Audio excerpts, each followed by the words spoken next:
ఉందని చెప్పి ఎన్ని ట్రోల్స్ అంటే, ఏడుచుతున్న వీడియోకి కూడా మీరు ట్రోల్స్ వేసి చెప్పారు అలాగా. అపాలజీ చెప్పిన వీడియోకి కూడా మీరు ట్రోల్ వేశారు. ఇప్పుడు చూడండి తన పరిస్థితి ఎలా ఉందంటే, హాస్పిటలైజ్ అయ్యింది.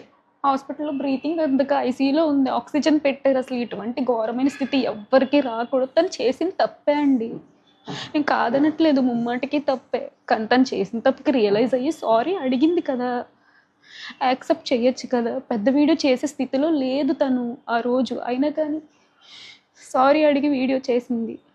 కానీ ఈరోజు ఆ వీడియోకి కూడా ట్రోల్స్ వేస్తున్నారు. మీమ్స్ పేజెస్ వాళ్ళు, ట్రోల్స్ పేజెస్ వాళ్ళు ఎవరైతే ఇన్‌స్టాగ్రామ్‌లోని, యూట్యూబ్‌లోని థంబ్‌నెయిల్స్ పెట్టి మరి చెప్పలేనండి. మొన్నే మా ఇంట్లో మా డ్యాడీ చనిపోయారు. 3 నెలలు కూడా అవ్వలేదు ఆయన చనిపోయి. ఇంక ఈ బాధ తట్టుకునే ఓపిక, శక్తి కూడా మాకు లేదు. ఇంకో చావు మా ఇంట్లో జరగొద్దని నేను కోరుకుంటున్నాను.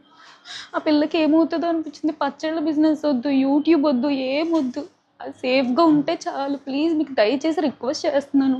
ఈ ట్రోల్స్, మీమ్స్ ఏవైతే ఉంటే కొంచెం ఆపండి. మిమ్మల్ని రిక్వెస్ట్ చేసుకొని అడుగుతున్నాను.